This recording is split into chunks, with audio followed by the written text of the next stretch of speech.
Polluted Thoughts Podcast, real talk with real people. I'm your host, Colin Garrett. Plus, I did a whole podcast with Frank, bro. An entire one, maybe an hour and 25 minutes of like, I don't want to say gold, but it was pretty proud. Good podcasting, you know, just consistent conversations. Something that you're proud of. Yeah, exactly. I mean, maybe not proud of. We got kind of deep into some, like, Mossad and some, like, crazy conspiracies. But, like, it was, you know, yeah, I guess, in a sense, something I'm proud of, you know? And then, like, we go review it and just figure out, let's check it out. And then, no volume. No audio. No nothing. It just, like, either when I did the test beforehand, I either accidentally turned off the microphones or, like, disconnected from when I did the test to when I didn't, to when I started recording. Yeah. So I just, for now, until I'm going to order, like, the classic, like, square ones that everyone's... Yeah. I'm going to order some of those soon. Nice. The only problem is that they don't come in packs more than 2. So when you have a group of people on, it's almost kind of hard to, you know, either got to rip the phone volume or you got to get one fine. There's one that has, like, 3 of them. It's, like, $200, $240 or something, you know? Not worth it. I just got to make the investment. Yeah. How you been, brother? I've been doing good, but you? Yeah, good. We were just talking about the 4th. How was the 4th, other than your girlfriend's grandma breaking? It was pretty good. It was chill. I enjoyed myself. Had some nice porch rockers, Sam Adams porch rockers right next to the pool. Have you had those? No, I don't drink beer. Yeah, that's true. If I were to recommend any sort of Sam Adams beer, like, that's definitely the one. Be the porch rocker? Yeah, I would, like, besides, like, the pumpkin shit, like the Oktoberfest and... their seasonals are good? Yeah, like this obviously you got your summer ale, but like porch rocker, I feel like more people need to be talking about that. All right. What kind of beer is it? It's more of a lemon flavor. It's still like a regular like Sam Adams beer, but it's lemon flavored. Is it a lager? Is it like a light beer? Yeah, it's still a lager. It's still like same percentage. I don't know. I don't drink beer. Yeah. So, but are Sam Adams mainly lagers, or are they all lagers? Yeah, like the main one is the Boston Lager. Yeah. That's like, so everything is geared like kind of around that. I'm not sure if every single one is considered a lager. Like they just came out with an American Light. Okay. So it's like their light beer? Yeah, it's their light beer. Okay. It's I think it might be the official light beer of the Red Sox. Really? Let's put that to bat, Costich. I could be very wrong. Let's put that to bat. What is the official beer of the Red Sox? I saw a Red Sox logo next to an American Light, so I kind of just correlated that. The official beer of the Red Sox is, AI searching, Samuel Adams. Well, it's Sam Adams, but... Yeah. Nope, doesn't say specifically, though. Yeah. But, I mean, you're definitely right about that. Yeah, it makes sense that it's Sam That's somewhat a gimme, though. Yeah. They do have, like, the Sam's deck or whatever up on the top. Have you been on the Sam's deck? No, I haven't. Never been up there. I've been trying. I've been up there once with... you have to have tickets to go up there, right? You can't. I think so. I think you could just have standing room tickets, too. I don't know, dude. That back, I'm, like, over the years, I've gotten kind of, like, weird with heights and shit. Yeah. Even, like, walking back over in that, like, right corner when you're trying to get to...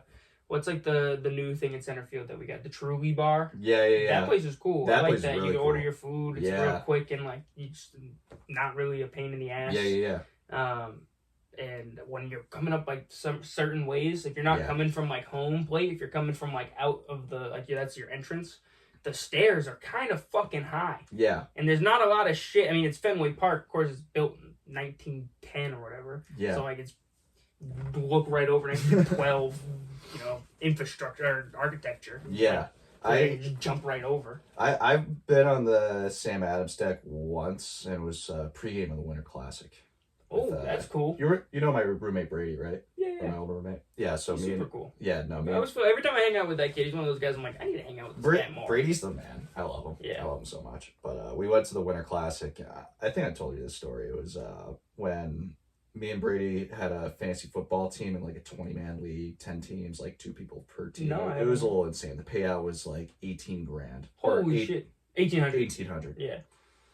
Yeah, I Costich, high roller. Got that NESN money now. Started getting $18,000 fantasy. Yeah, right. But no, 1,800 was the payout. It was like our senior year of college, and so it was championship weekend. It was the weekend. It was the day that or the weekend that Damar Hamlin died. Yeah, died. Or died and then came back. Yeah. It was the DeMar Hamlin night. So that was the night of the same day as the Winter Classic. But day before, we're like, dude, we're down by 3. We have Joe Burrow and T. Higgins. They had whoever.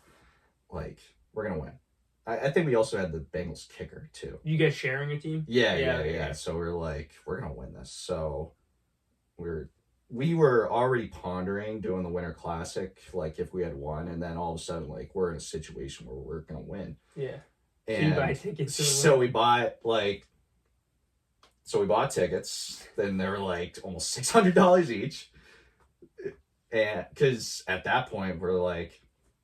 We might as well have play money at this point. We might as well.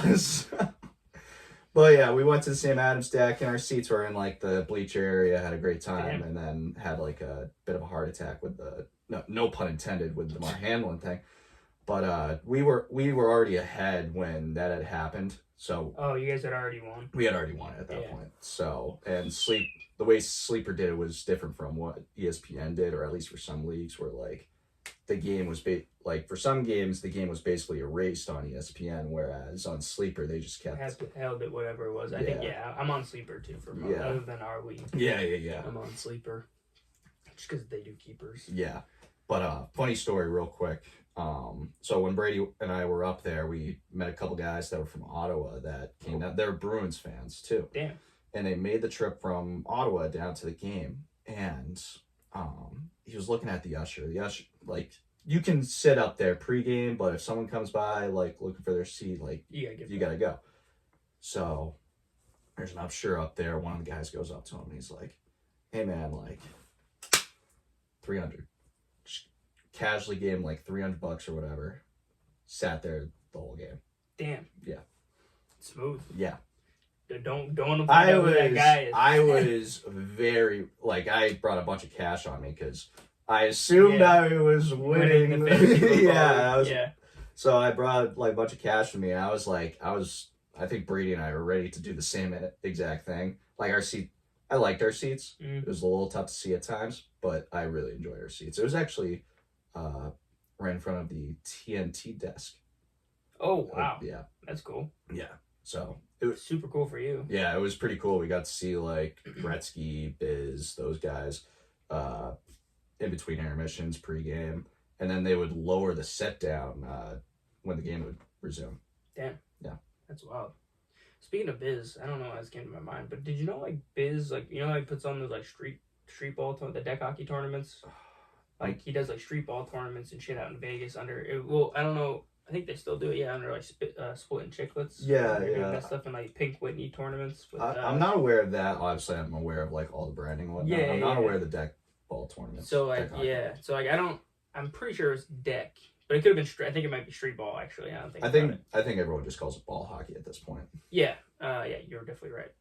But I was just trying to dignify between the deck. Yeah, and no, street, I hear like the platform they were playing on. Yeah. But so they have like I'm pretty sure it's Pink Whitney, but like Splitting Chicklets, Pink Whitney kind of like put on I consider them ball one hockey. Too at this point. point. I think it was like a combination kind of thing. Like a ball hockey tournament in Vegas and like a couple other big cities. And dudes from like our area are winning that shit and like really fucking killing people. Like the National Ball Hockey League. Like, are you talking like the Matt Albert, like calling calls? Like the people who play in that league. But like, there's this guy, I forget his name. It's like Corey something. Them. Yeah, but like people that they're homies with. That are on their team and shit like that, or like on their teams in maybe different leagues. Like the original. Remember like the original ball hockey league when it came out, and it was like the Clegon. I'm sorry if anyone's watching this and I butchered the fucking names. I can't remember the name, but like we had there was a Clegon team and then like a Fitchburg team and this team and that team. Do you remember when that came? No, it was like like right after COVID, maybe like summer of COVID that came out. That's probably. It was pretty dope. It was sick, and then they still do it now. And like a bunch of dudes from the Clegon team are like top dudes in the National Ball Hockey League. Yeah, and they're nasty as fuck, and they're like embarrassing Biz in ball hockey because they're nasty hilarious. As hell. Oh, jeez. That's kind of funny hearing that. It's fun. It's kind of wild how quickly that has grown. Well, truthfully, deck has been huge for a long time. It has. All my homeboys played deck hockey back at Leominster for the most part. Like anyone who played. And like a lot of them, I wouldn't say a lot of them, but some of them didn't even play ice hockey. Like they like stopped playing ice hockey and just would rip deck hockey and were cheese at it. Yeah. My boy Matt Kendall was so filthy at deck hockey, and like I remember like because I used to play and stuff in the streets with like people, and I was like, all right, you know, I'm an athlete, I can hold my own. I'm not like some nasty ass hockey skillsman, but you know, I can hold my own. This kid would like undress me, like he would like literally be like putting the ball through my legs, coming around the other side, like toe dragging me, like just disgusting. And like with the helmet too, the helmet be shaking, I couldn't see shit. It would be bad, yeah. But like deck's been big for a while. They have like huge tournaments down at the Leominster Deck Hockey and stuff like that. So like I feel like it was just a matter of time before they like kind of did it with the street ball. I did 1 year of street hockey down over at Fitchburg. Yeah. Those. When you were a kid? Yeah, it was probably when I was in like first grade or something like that. I did it for a year because I was like, you know, you're 7 or 8, you're trying new shit, like right. So like, I did. The mistake that I made though was that I did street hockey and baseball at the same time, like in the same season. So it was like. There was probably only like a couple games where there was actually a conflict, maybe even like 1 or 2, but yeah, that's still a lot. Yeah, it's still like. Plus, you're a baseball guy, anyway. Yeah, like that was like after that season ended, I was like, yeah, I think I'm just gonna stick with baseball. Not that I didn't dislike street hockey, but I just felt more gravitated towards baseball at that point. Well, it's funny how we were all like gravitated towards baseball like that.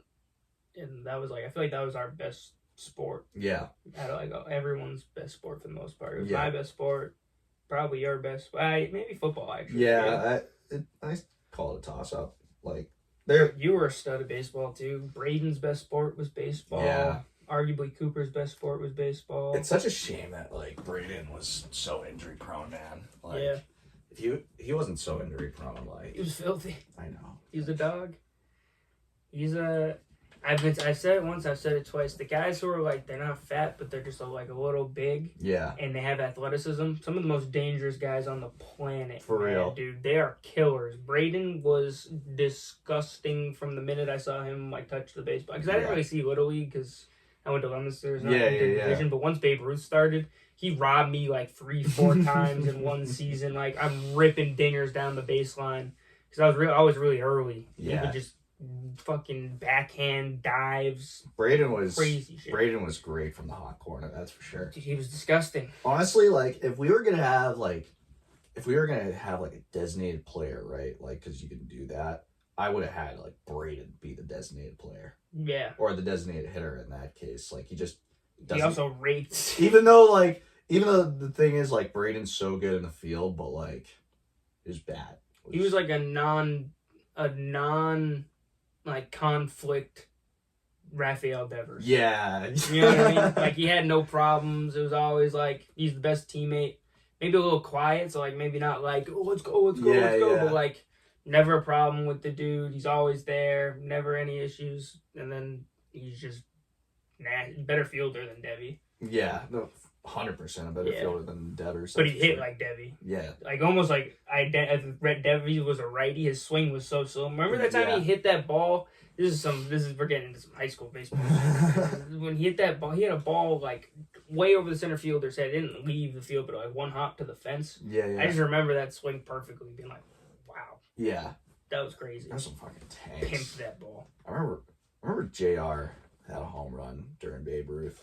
It was like 7th or 8th grade. It was like Pino randomly wanted to go to a game one time, and so we took him to a game, and of course that was the game that JR hits a home run. And this thing was a laser, like dead center field. Bottom field? No, top field. Top field. So it was still though. Was it 325 to center? I never hit anything out of either one. Yeah, I never hit anything out either, so it's not like I have a stool to stand on, you know.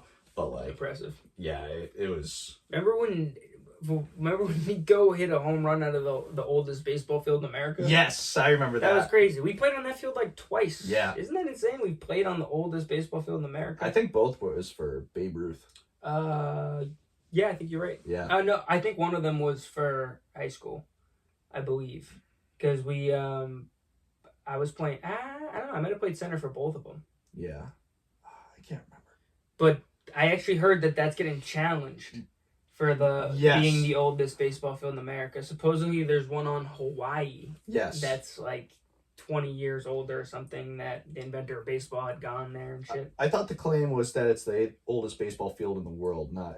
Oh, in the world. Yes, you're right. I'm sorry. Yeah. So I think there's one or two other fields around the world that are challenging it. There was one in Canada, and there was one in Hawaii. Yeah. So they weren't like in the continental United States of America, like, you know. Yeah. Like Hawaii, yes, they're 50th state, but, you know, mainland, so to speak. Yeah. And then the Canada one, I don't know where that's coming from. Let's get to the bottom of this. But we played there twice, man. Yeah, I know. And I'm pretty sure we won both. Actually, no, that's a lie. We only won once. Because I think the first time we ever played there was a Babe Ruth game, and Cooper forgot his cleats. Yeah, you know what? This is like a war that's like kept between the 18s, where Adam pitched like, I think 0.6 innings and gave up 8 earned runs. Terrible start. It was. I'm sorry, Adam. But it was terrible. Connor was hurt for that game too. I think that's why we ended up going with Adam Pep. I don't know if he pitched in a minute, and then Art got tight and put Cooper in, and Coop forgot he was wearing KD6 Texas fucking editions, and pitched, and like honestly pitched like 4 or 5 good innings. Wasn't bad. He gave up a couple runs, but like we almost came back too. I remember it was close. I remember playing first for at least part of Adam's start, or maybe Tristan. I can't remember if that was the year that Tristan was playing with us. I think it was, but I don't know if he was there. So I ended up behind the plate at one point. I'm like, all right, like, shit. Yeah. Like obviously I'm a catcher, but like that year T was like the main catcher, unless it was unless we needed him at like short or something. Yeah, like but Drew and Troy were. No one else caught except for you two on that team, at least. Yeah. And then sometimes, and then like once in a minute, JR when Tristan missed a game or something, and I had to pitch. Some good baseball war. I know. Back when we won Summer League championship that year. That was nice. I remember I threw a kid out at third. Like, it was such a shit throw, but like it was like kind of a blooper, and I was in right field for the last inning. You were in right field? Yeah, I was playing right. Yeah, fucking Art pulled Anders. I don't know who was in right field. I was just thrown in right field for some reason, and it was a blooper to shallow my side, and kid was rounding second, going for third. I was like, all right, well, chuck it. I gotta chuck it, and like we're up 3 at this point, so they kind of have to do that, right? So I knew it was coming, and I absolutely threw a laser, but it was pretty offline, so Adam had to make kind of a good play at third to actually make the catch and get the tag out at the same time. Did he like dive and like try to get out? I don't remember if he died, but it was like it was one of those plays where it was like the perfect situation where I could get away with a bad throw. Yeah. So according to AI overview from Google, the oldest baseball field in the world still in use is Fuller Field in Clinton, Massachusetts, and that is the field we're speaking of, where Nico hit an absolute colossal shot. himself may declare that it could or could not have been foul ball. It was a moonshot into like a tree that's in left field, and since it's the oldest field in America, they don't really have a foul pole, and the ump was just like gone. Yeah. That thing was pimped, and we were all going crazy. But to the contrary of Fuller Field being the one that's still the oldest one in use on record, while other fields like Labatt Park in London, Ontario are also very old and still in use, Fuller Field is recognized by the Guinness Book of World Records as the oldest continuous from a specific year. Labatt Park opened in 1877, but Fuller Park's home plate and bases have remained in the same location since 1878. Damn. Whereas Labatt Park has moved its home plate. Let's see if it'll give me a little bit more. Because there was one in Hawaii, too, that I remember like reading about. I was like, oh, this one's definitely going to take it when Guinness gets around to it. Yeah. Yeah, this one right here. Cartwright Neighborhood Park in Makiki, Honolulu. Yeah.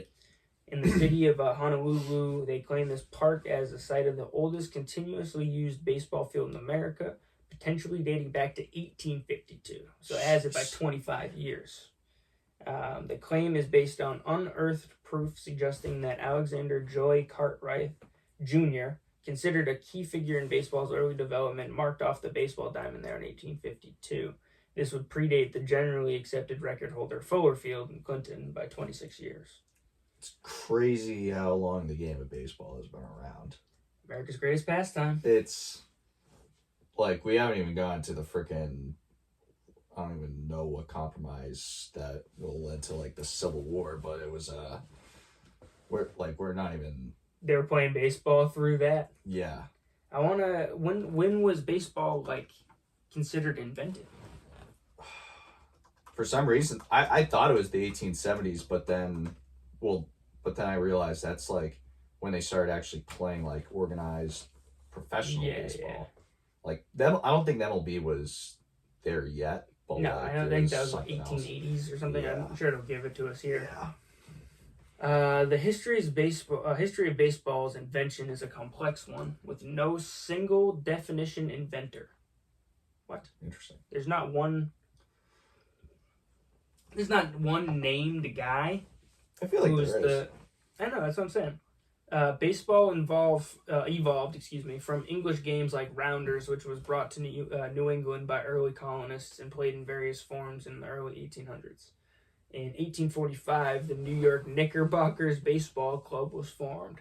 Alexander Joy Cartwright is credited with creating a new set of rules that laid the groundwork for modern baseball today.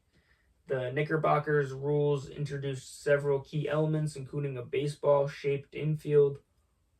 diamond-shaped infield, foul lines, and the three-strike rule, and eliminated the practice of tagging runners by throwing balls at them. Rather barbaric. Monkey ball. The Knickerbockers played what is considered the first official baseball game in 1846. Damn. So the New York Knickerbockers Baseball Club, before being a basketball club, almost like almost 100 years, less than that. Yeah. Maybe more. Yeah. Something like that. Something like that. That's crazy that like Knickerbocker has been used that long. I know. See this cup, by the way? Edge. SummerSlam 2010 Edge Cup. That's sick. Had to break that one out. A widely debunked myth credits Abner Doubleday with inventing baseball in Cooperstown, New York in 1839. So it's been debunked. Yeah.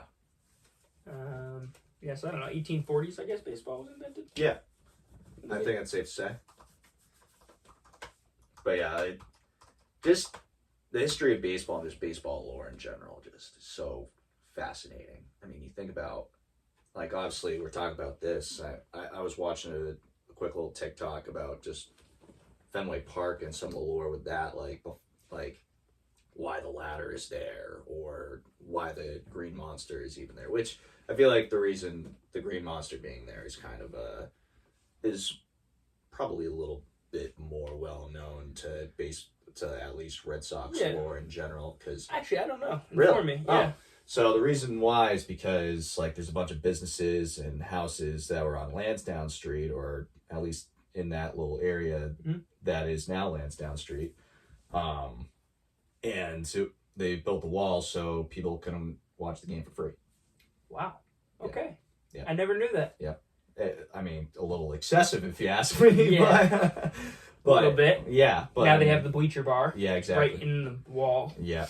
Which is ironic. Yeah. MLB was formed in 1903, but the National League was invented in 1876 and the American League in 1901. So 1876. Yeah. So right around the formation of Fuller Field, too. Yeah. Where was some New England, some early sports people. Yeah. Basketball invented over in Springfield. Baseball invented kind of in this general realm. Yeah. I mean, not New England. New York. Definitely not New England. I had to inform. It's the Northeast. Yeah, Northeast. You're right. I had to inform my cousins though, who are from like New Mexico and stuff like that. That New York is not in the New Yeah, like, everyone thinks like New York, or even I think even Pennsylvania. Some people think that. I don't. Yeah, when I was on a family reunion, we were in upstate New York, and they were like, "Yeah, like this New England stuff." I was like, "No, this is not New England, homeboy." Well, upstate New York does get, I would say, it's very similar. Yeah. Similar. Well, that's what I was saying. I was like, "This is very similar to what we live in." Yes, but like New York, not. No, it's not New England. Not saying we don't claim it. I don't want to be rude, but it's just they would be pissed if we said that New York was in New England. Yeah, I think so too. Yeah, definitely. What is the region of New York, Pennsylvania, Delaware, DC? I think they consider it metropolitan. What is that? I think they consider it like mid-Atlantic. I think mid-Atlantic. I should know this. The U.S. regions. This used to be something you had to know in like 4th grade. Yeah, right. Yeah, it's just Northeast, I guess. No, you're right. Mid-Atlantic. Yeah. Yep. I always kind of went based off of what the Little League did. Oh shit! That's a League good way to Series. do it. Honestly, they do it exactly like that. That's coming up. Yeah, it is. Would that be something? Technically, it's going on right now because all the summer league teams are going through like the regional shit. But how far did you guys ever make it? We never made it out of the group play. Yeah. We lost to Quabbin at home, which sucked. That sucks. Yeah. You guys were the year ahead of me. So I only did one. I played 1 year of All-Stars when I was 12. I didn't make it when I was 11. I only did 1 year as well. Yeah, so when you guys were already done. Yeah. By the time I don't know, were you considered? No, you're January, right? December, yeah. So you're in the year before. You're with all the people in our grade. Yeah. I played with like all the younger kids in my grade. And you missed that cutoff. Yeah. And we made it to the sectional finals. We're like 1 game away from being on like NESN. If we would have won that game, like the next plays would have been on like some middle of the day NESN. That's pretty sick. You know? That's actually really cool. Because it would have been like I think it would have been states. I mean, no, maybe it was after that. Maybe it was like after you get through states, you go into regional or whatever. But we lost 2-1. Ooh. And we were down 2-0. This kid was pitching. He was just disgusting. And you know how it is in Little League when some kid's like pumping gas from 30 feet away from you. What is it, 45 feet? Yes, 45, Yeah, they're pumping gas, and you have no time to react. I remember we played them. We had in the group play because we won district. Actually, on your field, we won districts. Oh, really? Yeah, you might have been there. I feel like there were a bunch of people there. It was on Powell, right? That's it's your major league field. Yeah. We won our districts on Powell. Fuck, man. Yeah, which is wild. We beat Lunenburg American. We always had a rivalry with Lunenburg American. Yeah, we were national. Yeah. And then we lost. It was Holden we were playing. Because I remember one of our coaches was like, we were like, who do we got? And they're like, Holden. He's like, I don't know any. The only person I know from Holden, Dick Hertz. Dick Hertz from Holden, Massachusetts. Just some random guy. No, Dick Hertz from Holding. Yeah. It was a good joke. Because the only guy I know from Holden is Dick Hertz. And we were like 12. We're all like, what are you talking about, it took me a minute to get, and I was like, I was one of the first ones to get. I was like, that's hilarious. But we got smoked by him the first time. I think they mercied us. And this kid pitched like a 2-seam fastball when we were like 12 years old. I was like, God. This way and shit. And we were down 2-0. We ended up winning the rest of our games and meeting them in the finals. And then down 2-0. We had these 2 monsters on our kid. They were like your size when they hit puberty. They fucking were smacking home runs. And one of them hit a home run, made it 2-1. Then I get up, hit the ball, skyrockets out into center field. I've never hit a home run in my entire Little League career. Then I hit a bunch of like in the park home runs, but never like out of the park. And I hit it. I hear the quietest kid on the team from the dugout go, "See ya!" Who's now Jonathan Santucci. He's in the MLB. That's hilarious. And I'm rounding the base, and his dad's like giving me a high five. And I'm not even really watching the ball. And then I look up, in Holden's field, their field was like higher than the average Little League, or their fence rather. It was 5.5, 6. It was like taller than we were, if not as tall as we were, rather than like the half size ones that we're used to. Yeah. And I look up, ball's coming down. I'm like, oh man, that's close. And this kid's tracking it down, hits the top of the yellow rubber, bounces back up right into his glove. He turns around, and I'm already like jogging first base, like the point where you're rounding and you would come back. Yeah. And that's when it hits. And I'm still watching the ball. And then this kid just guns it to second base, tags me out. Oh, my last Little League at bat ever. Fucking yeah, man. It was, and then it was brutal. It was brutal. I couldn't tell you what my last like Little League or Babe Ruth at bat was, but like I remember my last high school at bat to a T. What happened? It was a sacrifice bunt. Oh. Booch made me sack bunt in the first round of the playoffs against. Who were we playing? Sutton? Yeah, we were playing Sutton, I think. That's who we lost to? Maybe. I don't remember our senior playoffs that well. Yeah, I honestly don't remember. My memory has acorned it and shelled it, so I don't have to remember the trauma. I just remember we should have won, but that was my last like competitive sport outing ever. Yeah. I've never played any. What other leagues? I haven't been in any other leagues since then. I just remember being so mad that Booch made me bunt. Sack bunt, yeah. Yeah, cause it was like I forget who was on first, but we were down 1 in the 5th or 6th inning or something like that, and he specifically called time to like tell me as well. So like, yeah, I'm the 3 spot, but like you don't expect the 3 spot to bunt. So, I mean, I guess if you're the defense, you're like, oh, he's probably just giving him some words of advice or whatever. No, he's telling the 3 spot to bunt. Which, I want to say, it was a pretty damn good bunt. I don't remember. I'm pretty sure I beat it out too, but the ump blew it and called me out. And I didn't even react to it because I was still mad that I had to bunt. And I, like, in that situation, I definitely would have been like, what the fuck? Like, I got there, but no, I just let Xeris and Booch yell about it. Yeah. If the opportunity came a knocking for a Little League World Series, is that something that you'd be interested in doing? Is that like a dream come true kind of thing? Yeah, I mean, it would probably pay well. I mean, that would just like the Little League World Series is such a highly touted thing. Like it's a big event, so yeah, I think anything that you can consider a big event, a big game, and like eyes are going to be on it, 100%. What? Because they do. It's got to be on what, ESPN? Yeah, it's on ESPN. Then what's like the Little League World Series like NESN? What do we got here? I'm trying to speak this into existence. It's probably just like the Northeast kind of thing. Yeah, just like the New England region. NESN, the Little League World Series is primarily broadcast on. Our sponsor for PTP is Flippin' Ships. Flippin' Ships was founded by CEO Jason Reynolds during late quarantine, and Jason is in the business of providing you with entertainment.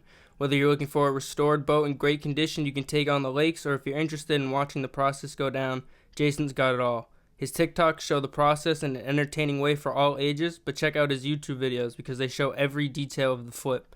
Check him out on TikTok and YouTube for some at-home or on-the-go entertainment. His handle is Flippin' Ships. That's flipping without the G, ships. And be on the lookout for these flip ships soon on Facebook and Instagram. Covers the New England regional tournaments, which determines which teams in region participate in the Little League World Series. They also have historical coverage of the event. Dude, you got to do this. Yeah, I know. That's the thing, though, is like if I had a contract with NESN, then yeah, or if NESN like knew my name, then yeah. I've only done I've done 2 games for NESN. Come to think about it, they know your name. What do you mean? Now they kind of somewhat know my name, but in a 2 small Holy Cross men's ice hockey games type of thing. You know what I mean? It's still cool, but So how does that come across? Holy Cross gives you the opportunity through your connections in Worcester? No, just I'm technically employed by Holy Cross right now because It's both in like freelance role, but I also help in the behind the scenes stuff as well. Okay. So that's kind of how I got myself involved in the actually being in front of a camera, was offering help on both sides. Yeah, offering all your services. Yeah, exactly. Yeah, so A, I'm on their payroll, and B, they also put me on. So yeah. Is it just hockey, or is it hockey, baseball, just whatever football? The hell, whatever the hell they tell me to do. Football's off limits because that's not like through Holy Cross per se. Like that's more through Spectrum Worcester. Oh, okay. You got to get into the basketball, man. They're the D1 basketball too. I've done a couple of their games. They D1 baseball? Yeah. They just won the Patriot League. Damn. Yeah. Shout out to Holy Cross. Yeah. I haven't been paying attention. I was on the call for the last 2 games of their Patriot League semifinal series against Lehigh. Dude, insane. Holy Cross had the lead in game 2, blew it. Lehigh came back and won, forcing game 3, which is like half an hour later, right? Oh shit, same day? Yeah, same day. So this ends up being like 5-hour thing or something like that, 6 hours maybe, like in total of game time, because you're playing 9-inning games still. It's not like in the regular season. If this was the regular season, game 1 would be 7 innings, game 2 would be 9 innings. Oh, okay. Unless of course a mercy rule. No mercy rule in the playoffs. Yeah, it's the playoffs. And like game 3 comes around, Holy Cross's offense is sputtering. I came up with this stat on the fly, because game 1 was a Saturday night game, and Holy Cross had their way with Lehigh. They put them through the ringer. They won by like double digits, I think. I forget. But pitching was phenomenal. Offense was unhinged. Game 2, during the day, and Lehigh was all over them, just took control. Holy Cross was kind of fighting, but it wasn't a lot. Game 3, Lehigh's taking control. They are riding the momentum. They're probably up by like 4. All of a sudden, the sun sets, and Holy Cross came alive again. Crusaders. Holy Cross outscored them, I want to say like 26 to like 5 when the sun was set.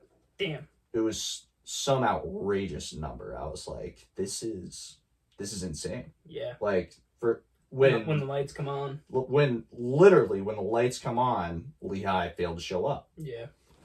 Not to say not to shit on them or anything. Like they still put up 9 runs. They ended up losing. Like Holy Cross ended up winning 19-9. Oh shit. Yeah. It was like the pitching fell apart in the end, and that's crazy. Yeah. 19-9. Yeah. 28 runs in a fucking baseball game? That's yeah. crazy. That game ended up being like 4 hours. And like that's the other thing, is that like in college they do have the pitch clock as well. So it's like, they do. They do have the pitch clock. That's good. But like unlike the MLB, college is just like one day you'll have it on 1-0 game, like 2 hours later, the game 2 is like, say they have a doubleheader, because most of the time they're playing doubleheaders. Like game 1, it's gonna be 1-0. Game 2 is like 15-11. Like that is the duality of college baseball. It kind of makes it interesting. Huh? Yeah, it is. I mean, they're obviously still have your games that are like second game where you're kind of dragging and they put up 30 runs. Yeah. You're like, all right, here we go. Yeah, now I'm in it. Exactly. It gets a little rough. Like sometimes there are times where I enjoy calling college softball more. Really? Because it's more fast paced. Ah, okay. I mean, yeah, you still have pitch clock in baseball to pick up the pace, but like softball, there's a lot more, or a lot less, I should say, standing around, and like they're just going up like. They're quick. They're D1 softball too? Yeah, everything's D1. How are they in softball? Not good. Not good. Now they're going through they have a new coach this year. Regime change. Yeah, they had a softball department. Yeah, so they had a regime change. They have a new coach. He's a good dude, but it's just wasn't a good team this year. They do have some good talent, to say, and it's just year 1 of this new regime, so you can't judge on anything yet. Yeah. But like if you were to look purely at like box score, like you can tell like they're there. And I compare them to like the women's hockey team there. Like they are right there in a lot of these games. They just need a couple other things to go their way. And maybe we're talking about like a high playoff seed, maybe. Wow. Maybe not. Maybe more so the hockey team, but Yeah. but softball team, I would say they're sniffing playoffs at that point. Wow. Who's like the king of, or actually I should rather say, who's the queen of like softball? Like what team? Like all like programs plural.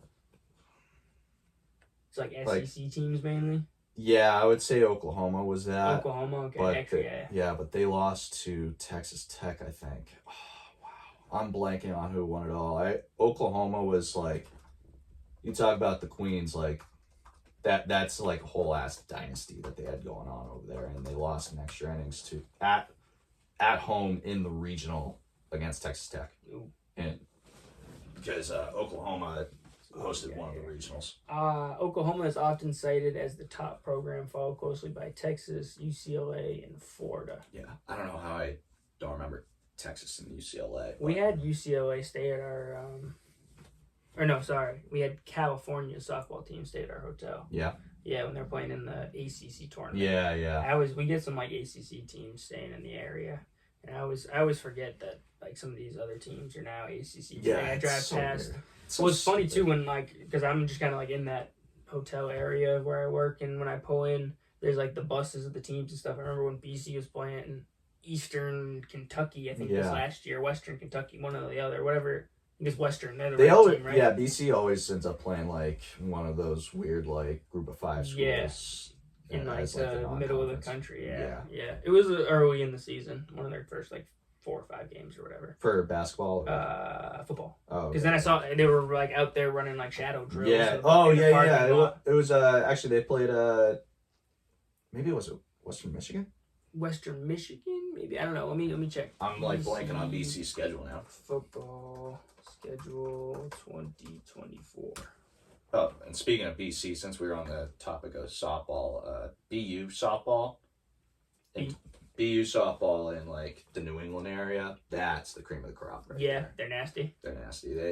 They've won the Patriot League for the last I don't even know how many years, but they're like the reigning defending Patriot League champs in softball, and crazily enough, they ended up losing a lot of seniors this year. The only reason why I know this is because I did one of their games. Well, you gotta follow all the sports if you work there. Exactly. So they lost a bunch of seniors, and they had more of a relatively young team this year. You still had like a good group of seniors, but like it was still a bit of a younger team, and they were led by this pitcher from Littleton. I think she was a junior this year. Only reason I know this is because my sister had to play her. Oh, and she was nice at Littleton. Yeah.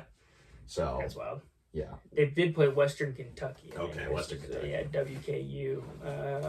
The Western Kentucky Hilltoppers. Yeah. Okay. This is when we were on a roll too. We're looking. Yeah. I mean, not that we weren't we had a good season when they were ranked.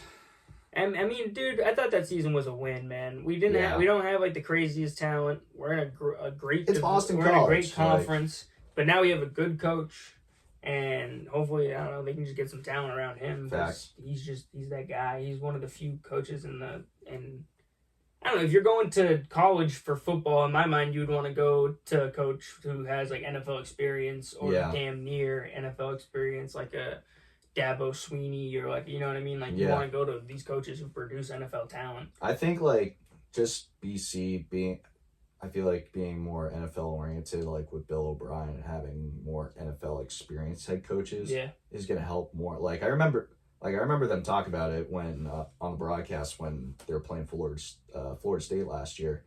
Like even the simplest thing of like, because this past season was when they introduced the green dots on the helmet, right? Like the helmet mics. Oh. So they could actually talk to the quarterback.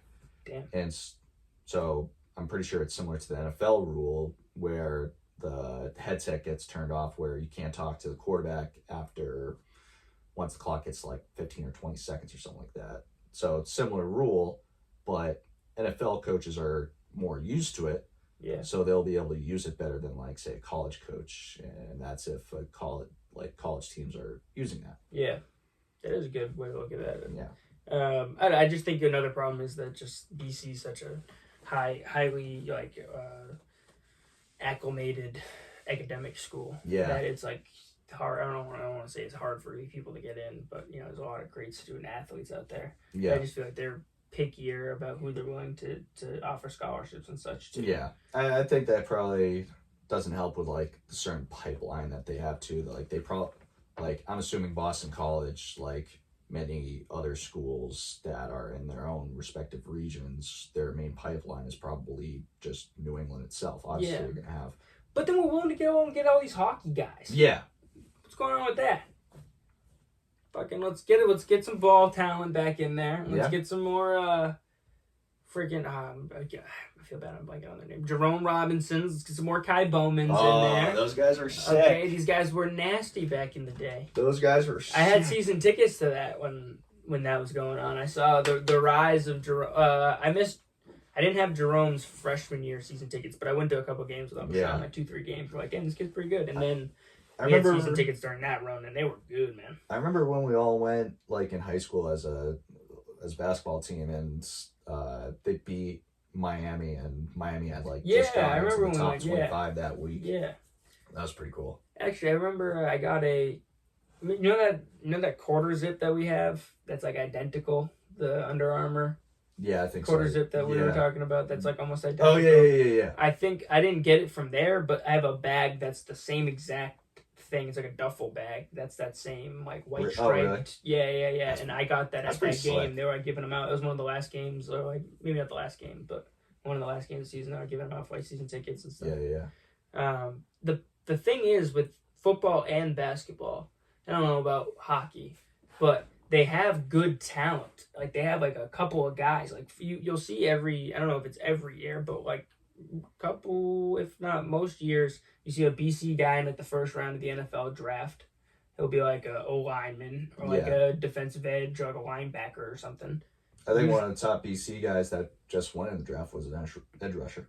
Yeah, so and then they had like an O-lineman not too long ago, obviously like Kuechly, but like they haven't had like a AJ Dillon, I guess. Yep. Yeah. But I was thinking about people who like we haven't had any like those dynamic kind of position players go like since like AJ Dillon, Matt Ryan. Yeah. You know.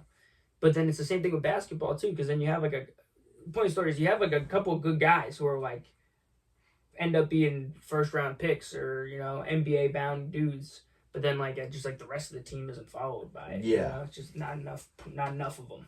Yeah.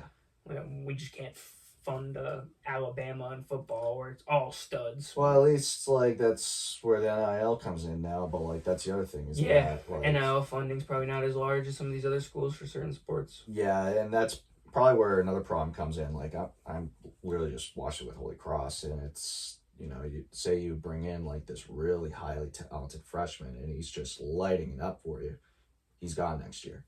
Yeah. Enjoy the 1 year that you have with him. He's gone next year. Like, what's his name? He's from our area. He's nasty at ball. We all fuck with him. Pridgeon. Yeah. Yeah, we all would like watch him at Holy Cross when they made the tournament, and he was like freshman of the year, I think, in the Patriot League. Patriot League, yeah. And I was like, this kid's in it. And then he transferred out to a larger school. Yeah. So it is kind of like a stepping stone school, unfortunately. Holy Cross just had one with that. His name's Max Green. He was named Mr. Kentucky his senior year of high school. For baseball? No, for basketball. Oh, I was gonna say, I just saw a video of a Mr. Kentucky for baseball, and he's on the Savannah Bananas. Oh yeah, he transferred to Northwestern. Yeah, Big Ten. Yeah, Big Ten. They just I could see that you shine in a smaller conference. You want to get to the major conference to get notoriety. Exactly. It makes sense. Exactly. I wouldn't say it's a stepping stone school for everybody, but someone who, like, you know, is hasn't gotten like looked at like that, but has the talent. Yeah, like maybe you're an NBA touted guy, but you know that like you can at least shine with like the team that you're on and the conference that you're in. Like Big Ten conference can do that. Look at the freaking 2 top picks from Rutgers. Yeah, literally just 6 was East Bailey. No, East Bailey was 5, right? Yeah, East Bailey's 5. Yeah, I think 5 or 6. One of the two. One of the 2, you're right. Whichever one the Jazz had. Yeah. But like, yeah, like you can, like, if you're a baller, like they'll find you. Like that's the biggest thing. Now, am I saying that Max Green is an NBA player? No, I'm not saying that, but yeah, 5. Because I don't really know. That's the thing. He could be. Yeah. Who knows? Like, maybe next year he breaks out among some of the more college basketball guys that are really paying attention and they're talking about it, but could be an overseas kind of player. Yeah, that too. I'm having on soon. I got to get in coordination with him. Nino Hernandez. He plays he's from our area. I believe he's from Gardner maybe, but he played on that Washington team with Pridgeon and now Fendi, Keyshawn Kirkland, and I think what's his name on that team too, from our area. DeAndre. They had a crazy Winchendon prep team. I'm pretty sure that Nino was with them because they had just a ridiculous team of just all of the best basketball talent at a prep school. And he plays overseas and stuff like that. I think he went to Providence College. Okay. For ball. That's Big East right there. That's very good ball. Big East basketball. Some of the best in the world, man. Yeah. Fuck Cat saying SEC. You ever see that clip? What was it? They're him and Mikal Bridges in the back of your taxi. They're asking them questions. And they're what's a tougher conference? Basketball, Big East or SEC? And Mikal Bridges was Big East, come on. And Cat was SEC. Oh. And said it all fruity I might have seen that, but that doesn't surprise me. Yeah, I just think the Big East and the ACC are basketball. It's some of the most historic basketball. Yeah, I mean, college basketball at least. I feel like most of it just comes from at least in North Carolina for the most part, and can't forget about Syracuse, of course, but Syracuse kind of. Look at these other teams, dude. Some of these NC State. Yeah, NC State. Yep. They have one of the best stories in basketball history. 2 of them. Yeah, and then you have even down to Miami. I guess that's they're better for football, but the whole coast. Yeah. That whole Big East and ACC. Yeah, it's a shame that just. It's no longer just that anymore. Yeah. It's just all you got. SMU, Cal. It makes no sense. I hate it. Did you see speaking of Pac-12, did you see that they've kind of remodeled it again? No. So they basically took essentially the top teams that are in the Mountain West area, and now those are going to be Pac-12. Pac-12. But they're not 12 teams anymore in the division. I think it's it might be 10 now, but then take Cal and Stanford back. Yeah, right. We'll keep SMU. Yeah. Fine, fair enough. Take them back. But they're on the Pacific. It's the Atlantic Athletic Conference, right? Something like that. Yeah. What are we doing? Or Atlantic Coast Conference. Atlantic Coast Conference. What are we doing? The Pacific Coast. Start a PCC. For real. But it's Boise State's joining. They threw in Texas State for some reason, which is Texas State? Texas State, which is the oddball, but Boise State, I think Wyoming's in it. Colorado State or something? Yeah, Colorado State, I think. Yeah. Maybe Colorado? Yeah, probably. Look it up. New Pac-12. New Pac-12 conference is consisting of Texas State, Boise State, Colorado State, Fresno State, San Diego State, Utah State, Gonzaga. And Gonzaga will also include current members Oregon State and Washington State. So there's 9 teams in the conference. No Colorado. Technically 8 because for football standards, though. So what happened to... let me go into this. What happened to the Midwest, what happened to the Mountain West region? Yeah, the Mountain West Conference. What happened to that? I think, that's still going on because it's not like they took away all their members. What? So they just have, a majority of the teams that made them worth watching? Yeah. They still... I can't think of who. They have... I'm blanking on who's... Air Force, Hawaii, Nevada, New Mexico, San Jose State, UNLV, Wyoming.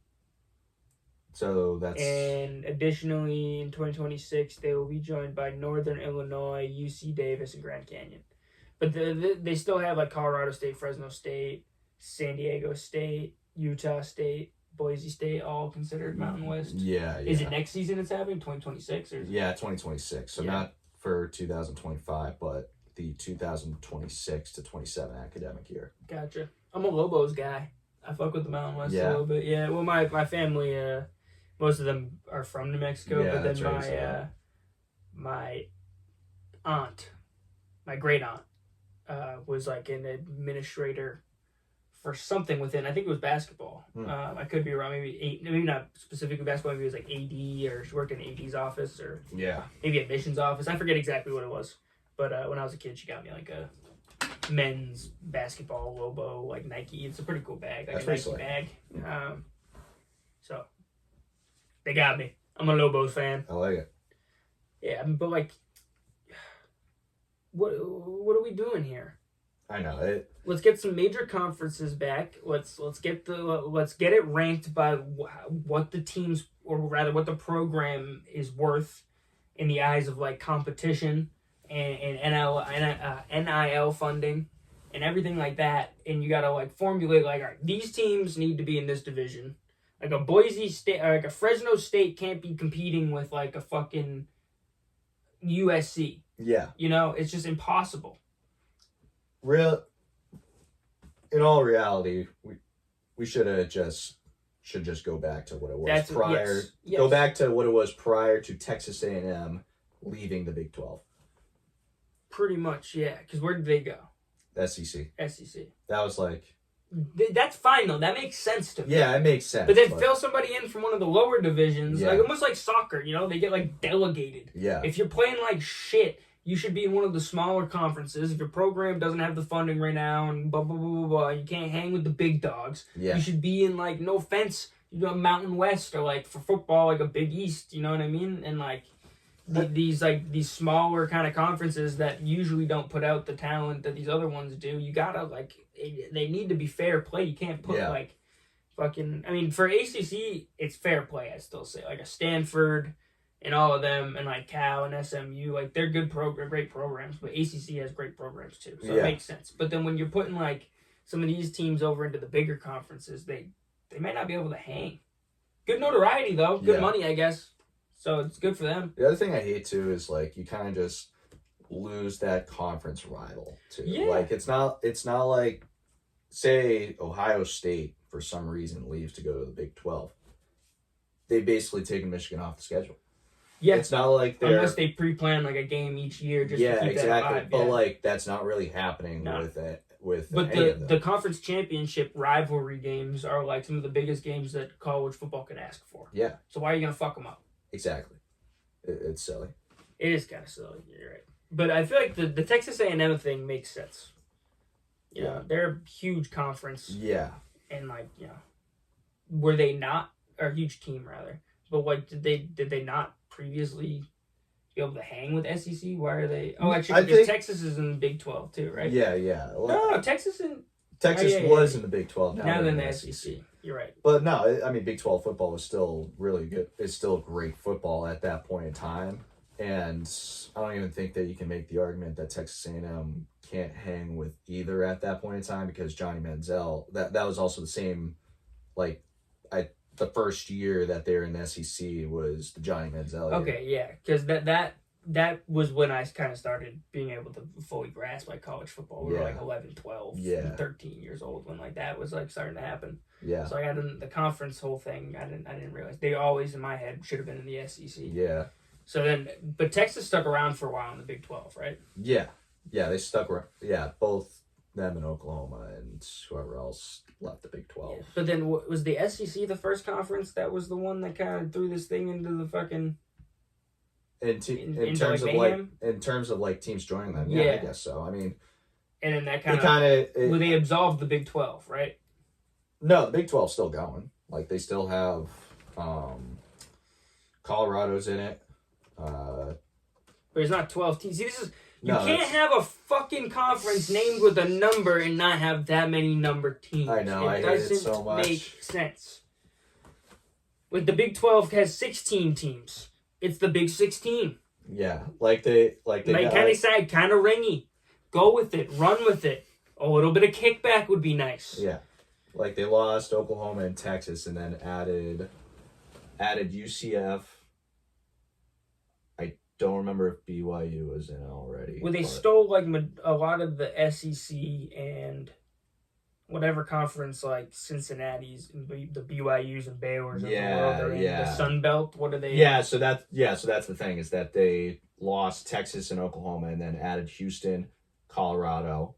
I don't know if Colorado was already in the Big 12, but Houston, Cincinnati, and UCF were there. Yeah, recent additions. Yeah. See that? It's just like it's all confusing now. Yeah, it's all fuck show. Well, look at this map. You got teams from the edge of Nevada, from like where Nevada starts, over all the way into Pennsylvania, into Florida. From Arizona to Idaho, or is that Utah? That's Utah State. It's like, damn, they're really north. You got from Utah to Arizona to Florida to Pennsylvania. Yeah. West Virginia, actually. You're right. It's West Virginia. But the point still stands, and like that's why I always say, like, any sport really, like, no one actually gives a fuck about player safety, or in this case, student athlete safety, because like ACC, Stanford, California, you're making them travel all the way across the country to play a conference game. Yeah. And these when I had the Cal softball team, yeah, they played, I think, one game. Yeah. Lost out of the ACC tournament. Or maybe played 2 games. Lost out of the ACC tournament the next day. Yeah. Go back. Crazy. Yeah. Freaking. Just as much travel as they did playing. Yeah. Atlantic Hockey Association, AHA, it's what Holy Cross is in. Yeah. Air Force is in that conference. And so Colorado. Oh, shit. Yeah, so every away conference game they have to play is in the Northeast. That's crazy. Yeah. I didn't know it makes sense they're out of Colorado, the altitude and everything for the pilots and such. Yeah. Makes sense. But still, like, I mean, granted, it's also hockey, so, like, there's a lot less conferences. There's not... They don't play into this bullshit as much. Yeah, and like, Air Force... I don't know if they would actually compete with, like, a Big Ten team, because I'm not sure, like, where, I'm not sure where, like, other schools are in their area, because, like, there's only... Maybe they should be in, like, a Mountain West. Air Force got a good hockey program? Nah, not really. They finished, like, bottom of the pack in the conference this year. NCAA. What do we got for a time over there, Costich? 2:42. 2:42. All right. We should probably, not right now, but in the next 5-10 minutes, start to wrap up. We have a tea time. Yeah. We got to get. What time's the tea time again? 4 o'clock, I believe. Okay. I'll double check when we wrap up. It's either 4 or 4:10. I'm not positive. They're not gonna charge me if we don't bring all the people that I said we were gonna bring, right? No. Right. No, we can just say that it was a bit of a mix up or whatever. Just last second. Yeah. Okay. Well, I was gonna call them on my way home from Maine, and then I was like, $23. If I gotta eat it, I'll eat it. Fuck it. Eric will me around. It'll be fine. Because, well, hold on. It's not really his fault. He has work, but like at the same time, I told him we were gonna probably play around 3 or 4. And maybe I said 5. Maybe I fucked it. But I think the original plan was 5. Yeah, maybe I fucked it. I'm sorry, Eric. We'll rip. So I would say that Air Force would the closest teams that they have to them is like Denver and whatnot, because but they're killers over there. Yeah, that's the other thing is like a lot of the teams University that are of Colorado, Denver, whatever. What is it?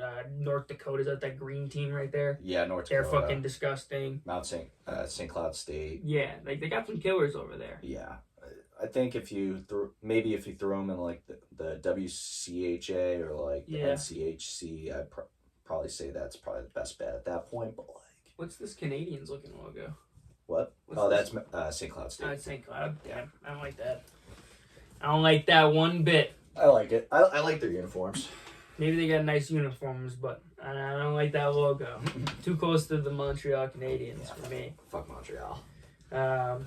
You been golfing a lot recently? Yeah, I've been trying to at least. Yeah, like, me too. it's kind of tough because, you know, I'm working for the Red Sox. Yeah, especially if you're working evenings, too. Yeah, well, that's just, like, my life in general, just always working evenings. So, like, especially once, like, the academic year starts, not going to have a ton of time to, like, get out after a game to get, like, a quick 9 in or something like that. But what are you going to do? What are you going to do? That's what I'm just trying to get on the course as much as I can. Yeah. Something about it's a little therapeutic. Yeah. I don't know. I have this habit of getting into hobbies and like going full-fledged into them financially and mentally, and then like kind of like finding something else and bailing out. But I'm really trying to stick with golf. You should, man. It's addicting. Once you like look at Eric, man, like he is shooting almost breaking 100 after a year. Damn. Yeah. Shit. Too bad we won't be playing with him, but damn. And I feel bad. I almost want to like move back in time. Well, I mean, or we could rip it back, or we could rip 18. Yeah, we shit, dude. We probably could. We probably could. We should get in coordination with him and see if he wants to rip another 9. Yeah, I'd be down. Because like, sunset's not gonna be till like 8:30 or something. Yeah. The only problem is though that this potential thunderstorm. No, don't say stuff like that. What time? We're going to Settlers, right? Yeah. We got 20% at 6. We'll see what happens. Put an umbrella in the bag. Yeah. Call it a day. 8:26 sunset. We could definitely make it. Yeah, I feel like, I mean, if we start at 4, we could probably, I mean, usually 2 hours. Yeah, 2 hours per 9. I feel like we could probably do it if Eric wants to rip. Yeah, I think so. I think we could probably, I mean, we don't have to speed. No. You more of a walker? You a cart guy? If we're playing 18, I'd rather be in cart. Yeah. All right. I usually don't rip the cart. Yeah, but I usually try to walk when I'm at. We could definitely rip 18 if we do the cart, though. We could probably get like 9 done in like an hour and a half. Yeah, probably. Kind of depends on what the traffic looks like out there. I like walking a lot too, though. Sorry, Settlers. I might just tell them I'm walking and hop in the cart from here and there. So Zane bought the cart last time when I walked in. And they were like rushed. Don't they have the key behind the table? They were kind of like, I don't want to say rushing us because I love them there. But like, we were at 11 o'clock tea time on a Sunday. Or sorry, an 11:10 tea time on a Sunday. 10:50 didn't show up. We were golfing with Drew, me, Nico, and Zane came with us. And Drew's girlfriend Kenzie booked an 11 o'clock tea time since we already had 4. She kind of wanted to like be around us. Yeah. She ended up playing way ahead of us, but she booked the 11 o'clock tea time and was ripping that. So like we were waiting around for 10:50 when I get in the clubhouse. The guy's like, "You the 10:50?" I was like, "No, I'm with these guys." And then she's like, "All right, $43," and I was like, "43." I thought it was 23. She's like, "Oh, you're not ripping the cart?" And I was like, "Nope." And like, yeah, and then on the hill I ripped the cart. Yeah, of course. I also felt bad. We're 3 of us are walking. Zane's in a car by himself. Yeah. Can't leave a soldier behind. No, you can't. No. Completely understand. That means we're gonna have to get a solo cart though. Yeah, that'll be unfortunate. That'll be unfortunate. What are you gonna do? What are you gonna do? All right, well, we can wrap it up here. We'll get ready for this golf round. Oh yeah, it's been a pleasure. Well, plug them into wherever they can find you, all like social and also on the TVs. Oh yeah, ESPN Plus, NESN. Also do the Fumble Rooski Podcast on all streaming services. Apple Music. I was about to say Apple Music. Apple Podcast. I'm not a rapper.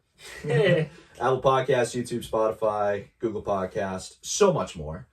Yeah, all the platforms. Yeah, the all distribution puts on you've never heard of. Yeah. Exactly. Then you see one with a play on, you're like, what the hell is it? Who's using Roblox to watch podcasts? Yeah. And find him. He is the man. I feel like I almost wanted to give you like a thing of flowers because me and when Jay was a little fucked up. Sorry, Jay, to throw you under the bus. When Jay was a little shitty at the grad party, he was talking. He was like, Costich is the GOAT at Plymouth, and like people like they don't give him no respect. And I was like, Costich, you are in my eyes the GOAT from our area with all things sports related. Appreciate that. You're my man, my dog. Find him anywhere and everywhere for the Fumble Rooski Podcast. Anything Woo Sox related and Holy Cross related, he may be involved. And Yale and St. Anselm. Yeah, and Yale and St. Anselm. So a lot of sports teams there. If you see my man Costich, throw him up on IG. Tag NESN. We're trying to get them into the League World Series. Tell them they need them. They need me. Call up ESPN. It was a pleasure, as always. We got always leave you peace and believe in yourselves. Deuces.